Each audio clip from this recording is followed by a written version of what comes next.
Hey everybody, Jeff Teague here. I'm sitting out here amongst these beautiful 24 4Runners and it got me to thinking about the Lexus GX. I love that one. I've done so many videos on it already. It drives great, it looks fantastic, love the interior, but there are certain things that you might not like. As a matter of fact, you might hate about the Lexus GX. To me, the 24 Lexus GX 550 may be the ultimate SUV. I love how it looks, the styling outside, it's boxy, it's rugged, but it's also luxurious depending on the trim level. So there are a lot of different ways you could go with the 6 different trims: premium, premium plus, luxury, luxury plus, overtrail, overtrail plus. If you want more off-roading capabilities and things like that, like crawl control and multi-terrain select and center locking differential, rear locking differential, all that stuff, go with the overtrails. It can do a lot when you're off the road. But man, oh man, this is beautiful. And the interior styling is gorgeous. It's a combination of luxurious, but also retro modern. So much technology. It's got that Lexus interface, multimedia system, just so much. But since I've come out with my over 30 videos on YouTube, I have seen your comments. There are things that people don't like. Maybe they even hate about the Lexus GX. The first thing people might complain about is going to be the lack of a V8 engine. Just one powertrain choice on the new one. For now. There will be more, don't worry. But people had with the 2023 GX 460, 301 horsepower, 329 pound-feet of torque with that 4.6 liter V8. People relied on it, they counted on it. And now we've got new coming in. What does that mean for you? Well, it means we've got the 3.4 liter twin turbo V6. Boom, this sucker has such low-end power, low-end torque, low-end pulling power, 349 horsepower and 479 pound-feet of torque. You cannot argue with that. It flies when you need it to, and it's just comfortable and quiet and smooth when you just want to do daily city driving, something like that. I think it's a huge home run as far as what we had versus what we can get now. To me, I love that. Something I didn't care for when I was reviewing them all side by side by side. I had all 6 trim levels lined up and did a huge comparison. I'll put that video at the end so you can check that one out. You won't want to miss that one. But it was really hard to tell them apart because there's no real distinguishable feature that makes you know this is a luxury plus versus overtrail versus premium, and there's no badging. It doesn't say GX 550 premium, luxury, overtrail. So for me that was confusing. So I can imagine for you, I'm a professional reviewer, for you that might be even tougher. My hunch is going to be that Lexus owners would probably prefer to be anonymous. In other words, you don't want people to know that you're only driving the premium because that's your budget or that's what you prefer versus the luxury plus. You're just driving a Lexus GX 550 and it's freaking awesome. So that might be one reason why Lexus marketing and engineers and planning chose to go that route. I didn't like that though. For this next one, let's let Jerry Seinfeld handle this one. Why do people drive on a parkway but park on a driveway? Who are the ad wizards who came up with that one? What's the deal with that? Actually, I think about the GX 550, Jerry might say, you can get 3 rows on the premium, premium plus, luxury, luxury plus, but only 2 rows on overtrail and overtrail plus. What's the deal with that? That's right. So if you can only get 2 rows of seats, and there are reasons for that. If you're an overlander or an off-roader, maybe you want more room for your gear in that 3rd row area because it makes the cargo space bigger and you don't have to put seats down and all that jazz. But for me, what about the families who they have more than 2 kids and they still want the overtrail and overtrail plus? They don't want to be left out. So that's only 2 rows. Where's the 3rd row for overtrail and overtrail plus? Again, Lexus marketing, Lexus engineering and planning. I'm sure they have a reason for that, but that's kind of a head scratcher. The next one to me is just kind of a small nitpicky thing, and it's about paint color. Why is there no red option? Even like a Matador red mica, something like that.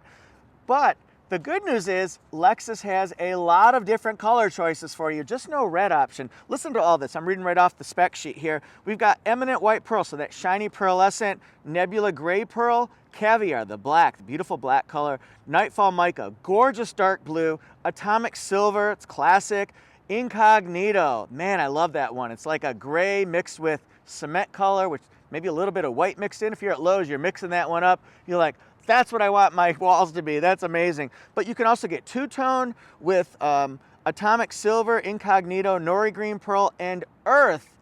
That's the cool one, right? We saw that one at the world premiere. That one is the two-tone. You can get it two-tone or not two-tone, but that one's just gonna be on the Overtrail and Overtrail Plus. Now, I saved the last one for the best because I just love Nori Green Pearl. We've seen it on other trim levels. I just love it. It looks blackish, darkish if you're not right in the sun, but boy, when you come around and you're hitting the sunlight like that, like my hand just did, it shines, it sparkles, and it's gotten so much attention on my Instagram channel. It's amazing. I think over 1 million views of people who just wanted to see that paint color. Nori Green Pearl. But where's the red? For people who are expecting the same pricing scheme and schedule for what we saw in 2023 Lexus GX 460, that was quite reasonable, right? Let me just read off what these prices were. For the 460, $60,225. For premium, $60,810. For luxury, $70,880. Now, did you think pricing was gonna go down? Because that's just a pipe dream. That's just wishful thinking. And we'd be all blowing smoke if we really thought that was gonna be true, because that's just not gonna happen. Here's the pricing, and it actually started off quite reasonable. And I think a lot of the trim levels are right in that area where you'd kind of, if you thought about it and you really were true with yourself, you'd expect it to be about that pricing. Now, some of them get up kind of higher, and that's if you want to spend that much money. You don't have to. So for premium, $64,250. For premium plus, $69,250. Luxury, $77,250. Everything's $250. Luxury plus, $81,250. Overtrail, these are very reasonable here. $69,250. Overtrail plus, $77,250. So again, you just have to decide which features, which pricing fits your scheme, but for the most part, they're actually right on point for what I think they probably should be. You'll think they're a little bit too high, but again, I think they're reasonable. Next one has to deal with features. The Dynamic Sky Panorama Glass Roof, that's only available on Luxury Plus. So we've got 6 different trim levels. Everyone gets the moonroof, that's great. I'm glad they all get that, but there's only one option where you can get that panorama roof. So what if you have an Overtrail Plus? You'd probably like to have a little bit bigger sky, right? A little bit bigger room to see the light. Let there be light. Same thing with maybe a Premium Plus, at least as an option. I think that would be beneficial. So let me know what you guys think. That's just a little nitpicky thing, but I've heard it in the comments. Next one, this vehicle takes premium fuel. So if you're expecting 87 octane, you won't be getting that. So at the pump, you'll be paying the higher price one. But I mean, for the vehicle that it is and what you need it for, and for efficiency, and for reasons that Lexus has decided and chosen, you are the chosen one. It's gonna be premium fuel. This one here has to deal with connectivity, first world problems.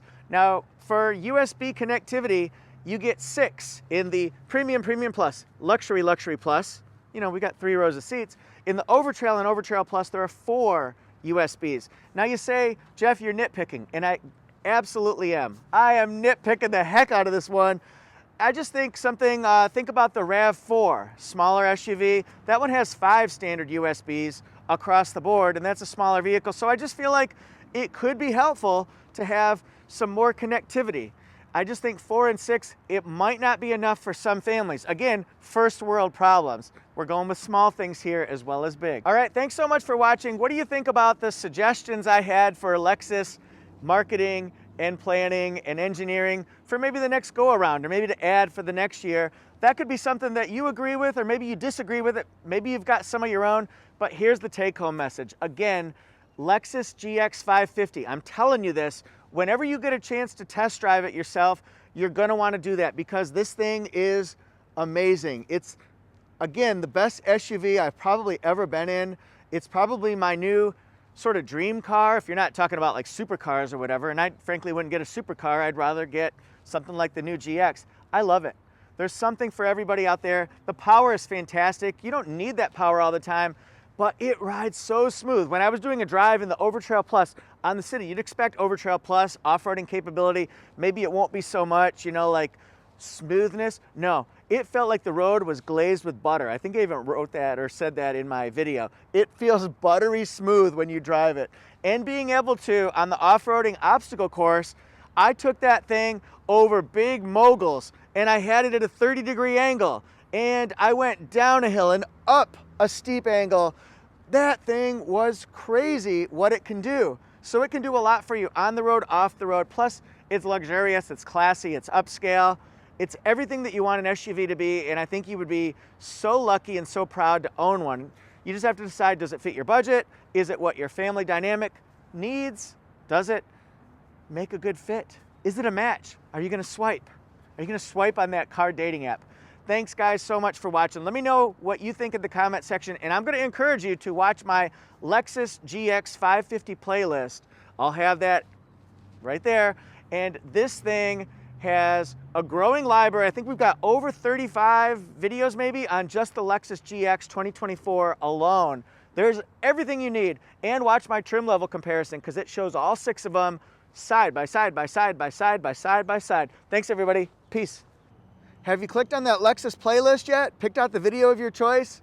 Hope you do. Thanks for following AutoJeff Reviews, Instagram, TikTok, YouTube, and Facebook. And if you want more content on just dedicated Toyota and Lexus, you can find the platforms Toyota Jeff Reviews. See you next time.